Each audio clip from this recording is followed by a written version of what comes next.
Hello friends, welcome to my YouTube channel team teaching. तो आज हम बात करने वाले हैं फीवर के बारे में, उसकी डेफिनेशन और उसके जो टाइप्स हैं उसके बारे में आज डिस्कस करेंगे। तो सबसे पहले हम देखते हैं फीवर को। फीवर को क्या कहते हैं? हम पायरेक्सिया नाम से कहते हैं। ये कहां से लिया गया है? ये ग्रीक वर्ड है, ये ग्रीक भाषा से लिया गया है। तो पायरेक्सिया क्या होता है? डेफिनेशन देखेंगे पायरेक्सिया की। अ temperature increase in average body temperature of 98.6 Fahrenheit and 37 degree Celsius. जो हमारा टेम्परेचर है वो इंक्रीज हो जाता है किससे? जो एवरेज रेट है ना 98.6 फॉरेनहाइट फीवर की जो रेट है उससे इंक्रीज हो जाता है, उससे बढ़ जाता है। तो वो क्या कहलाता है? वो फीवर कहलाता है, वो पायरेक्सिया कहलाता है। तो अब हम इसके टाइप्स ऑफ फीवर देखेंगे, या टाइप्स ऑफ पायरेक्सिया भी बोल सकते हैं। टाइप्स ऑफ पायरेक्सिया, सबसे पहला है ऑनसेट और इन्वेंशन। इसमें क्या है? A body temperature is rising and it may be sudden और ग्रेजुअल प्रोसेस। जो हमारे टेम्परेचर की जो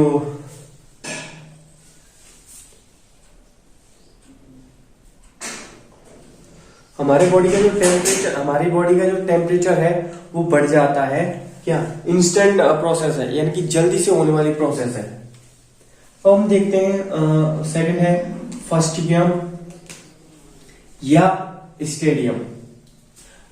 इसमें देखते हैं body temperature has reached it maximum and remains constant as a high level. ये जो शरीर का बॉडी टेम्परेचर है वह पहुंच जाता है कहां? मैक्सिमम पे, सबसे अधिक हाई लेवल पे पहुंच जाता है। And remains constant at a high level.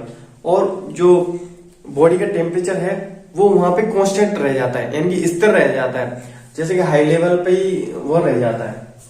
उसे क्या कहते हैं? फस्टिगियम। अब हम देखते हैं थर्ड नंबर पे डिलाइन। डिलाइन क्या है? When the elevated temperature is returning to normal. जो हाई टेम्परेचर है वो अचानक से क्या हो जाए? नॉर्मल हो जाए, रिटर्निंग टू नॉर्मल तक पहुंच जाए, तो वो क्या कहलाता है? डिलाइन। फोर्थ नंबर पे हम देख रहे हैं crisis. Crisis, sudden return to normal temperature from a very high temperature within a few hour and day. जो हमारा बॉडी का टेम्परेचर है वो अचानक से बढ़ा हुआ है, तो अचानक से क्या नॉर्मल हो जाए कितने में?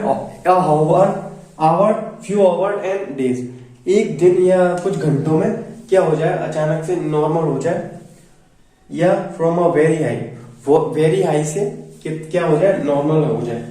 तो क्या कहलाता है? क्राइसिस।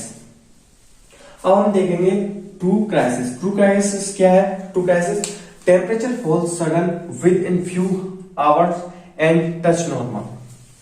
जो टेम्परेचर है वह अचानक से गिर जाए within a few hour, मतलब जो हमारा टेम्परेचर है वो कुछ घंटों में मतलब अचानक से गिर जाए, few hour and touch normal, और क्या वो नॉर्मल हो जाए, बिल्कुल नॉर्मल हो जाए, तो वो क्या कहलाता है? ट्रू क्राइसिस कहलाता है। अब हम देखते हैं false crisis. Sudden falls in temperature, अचानक से जो हमारा बॉडी टेम्परेचर अचानक से गिर जाए। कैसे गिर जाए? नो इम्प्रूवमेंट पेशेंट कंडीशन, और जो पेशेंट की कंडीशन है वो स्टेबल रहे, मतलब ऐसी रहे, जो पहले जो हाई लेवल में थी उसकी वैसी ही रहे, तो क्या कहलाता है? False crisis. अब देखेंगे लाइसिस। लाइसिस क्या है? Temperature falls in zigzag manner 4 to 3 days और week before reaching normal.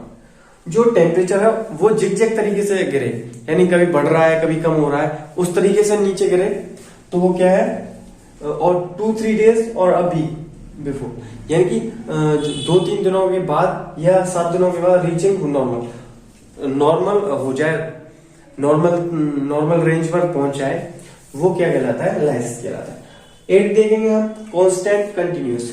Temperature various not more than 2 degree between morning and evening and does not reach normal for a period of days or weeks।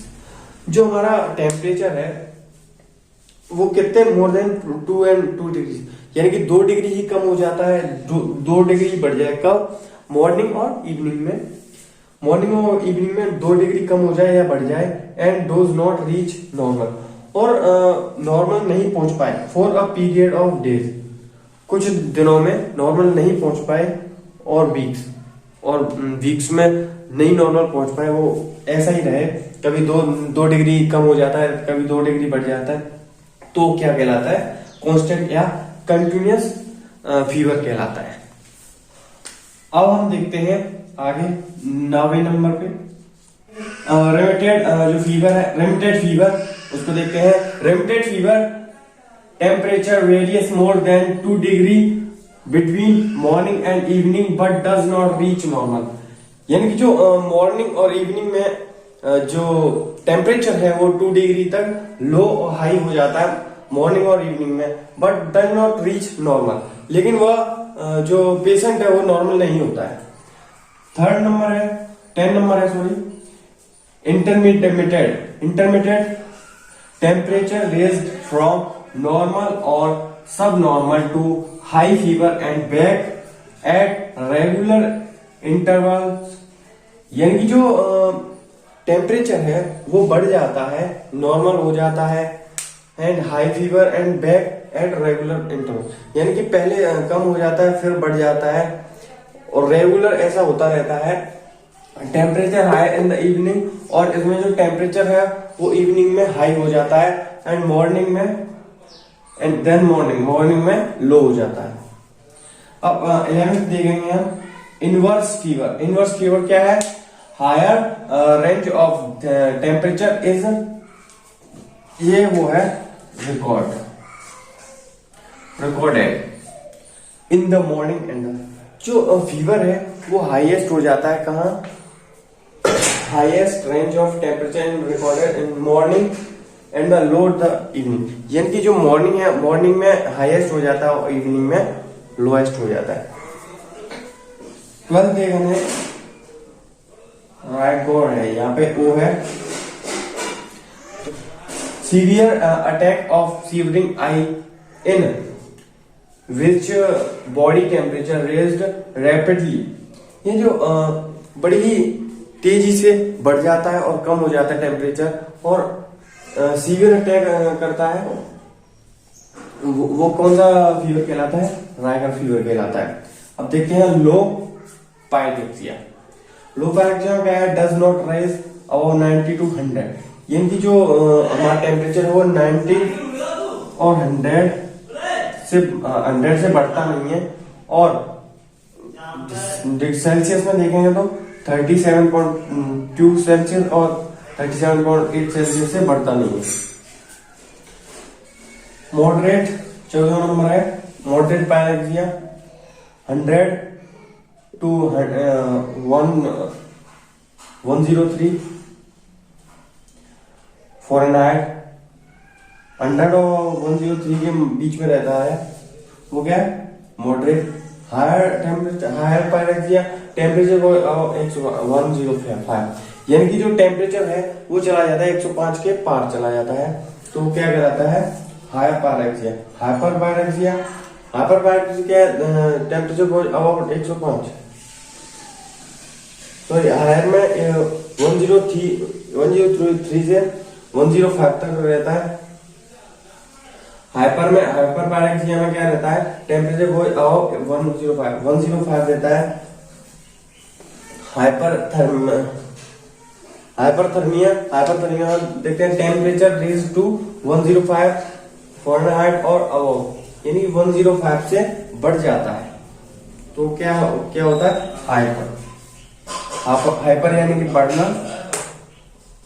Hypo यानी कि कम होना, और hypothermia उसमें आपको पता है temperature वो बिलो 95 फ़ारेनहाइट और 35 डिग्री सेल्सियस, यानी कि जो टेम्परेचर है वो 95 डिग्री फ़ारेनहाइट के नीचे ही रहता है, तो वो क्या कहलाता है? अपना हाइपोथर्मिया।